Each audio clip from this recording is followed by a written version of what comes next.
Sri Kuberan TV அன்பர்களுக்கும் நேயர்களுக்கும் ஆனந்த வணக்கங்கள். ராகு கேது பெயர்ச்சி 2023 ஐப்பசி மாதம் 13ஆம் நாள் 30/10/2023 திங்கள்கிழமை தூவிதே திதி, கார்த்திகை நட்சத்திரம் மாலை 4:40 மணிக்கு ராகு பகவான் மேஷ ராசியிலிருந்து மீன ராசிற்கும், கேது பகவான் துலாம் ராசியிலிருந்து கன்னி ராசிக்கும் செல்கிறார்.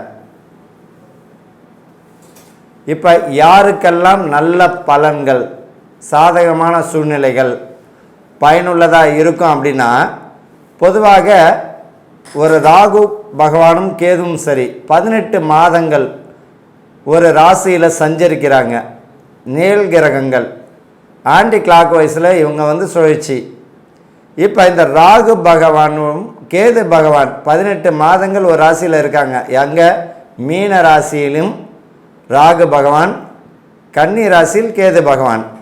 யாருக்கு எந்தெந்த ராசிக்காரர்களுக்கெல்லாம் நல்ல பலன்கள் தருது அப்படின்னா, மேஷம், ரிஷிபம், மிதுனம், துலாம், மகரம் இந்த ராசிக்காரர்களுக்கு நல்ல பலன்களை இந்த ராகு கேது பயிற்சியானது பலன்களை தருகிறார்.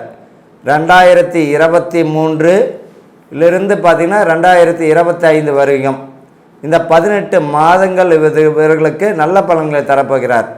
மற்ற ராசிக்காரர்களுக்கு பார்த்திங்கன்னா சம அளவு நல்ல பலன்களும் மற்றும் பார்த்திங்கன்னா சில சாதகமற்ற சூழ்நிலைகளும் இருக்கும்.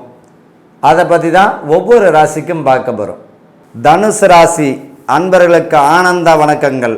நான் உங்கள் வாழ்வில் ஜோதிடர் தனபால். தனுசு ராசிக்கு ராகு கேது பெயர்ச்சி பலன்கள் 2023 எப்படி இருக்குன்னு பார்க்க போகிறோம். ஐப்பசி மாதம் 13ஆம் நாள் 30/10/2023 திங்கட்கிழமை தூதியை திதி, கார்த்திகை நட்சத்திரம் 4:40 மணிக்கு மாலை ராகு பகவானானது மேஷத்திலிருந்து மீனத்திற்கும், கேது பகவான் துலாமிலிருந்து கன்னிக்கு மாறுறார். இப்போ இந்த தனுசு ராசிக்கு எப்படி இருக்கும்? தனுசு ராசி 7.5 சனியிலேருந்து ஏற்கனவே விடுபட்டாங்க, பயப்பட வேண்டாம்.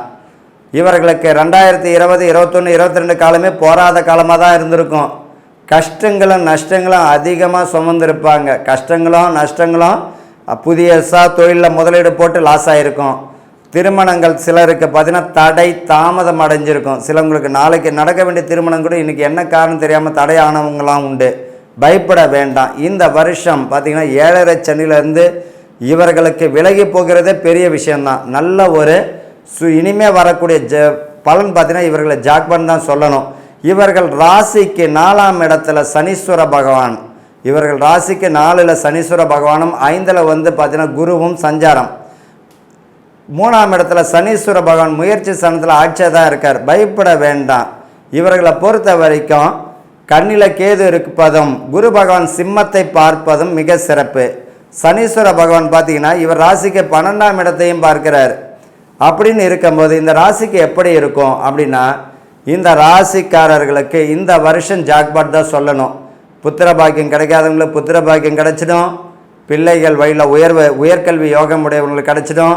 மருத்துவ படிப்பு இருக்கிறவங்கள கடுமையான முயற்சிகளில் அவங்களுக்கு வெற்றி பெற்றுருவாங்க. திருமணம் தடை தாமதம் அடைந்தவர்களுக்கு இந்த வருஷம் பார்த்திங்கன்னா திருமண பிராப்தம் உறுதியாக உண்டு. திருமண பிராப்தம் உறுதியாக இருக்கும். கவலையே பட வேண்டாம். என்னடா இது 31, 33, 35 இந்த காலகட்டங்களில் இவர்களுக்கு தாமதம் அடைஞ்சவங்களுக்கு இந்த வருஷம் உறுதியாக திருமண பாக்கியம் உண்டு. என்னடா இது 7.5 சனியிலேருந்து விடுபட்டிருக்காங்க.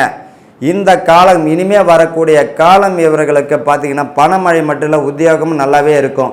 பயன்படுத்திக்கணும். கலை சம்பந்தப்பட்ட தொழில், நடிப்பு, சினிமா போன்ற துறைகளில் இருப்பவங்களுக்கு வாய்ப்புகள் நிறையா இருக்கும். சினிமா கலைத்தொழிலில் இருக்கிறவங்களுக்கு அதே போல் பார்த்திங்கன்னா உத்தியோகஸ்தர்கள் பார்த்திங்கன்னா இந்த வருஷம் பதவி சம்பள உயர்வுடன் கூடிய வேலையும் கிடைச்சிடும். பயப்பட வேண்டாம். நல்ல ஒரு ஆனந்தமான சூழ்நிலையை கொடுத்துரும். பிள்ளைகளுக்கு பார்த்திங்கன்னா உயர்கல்வி யோகமும் கிடைச்சிடும்.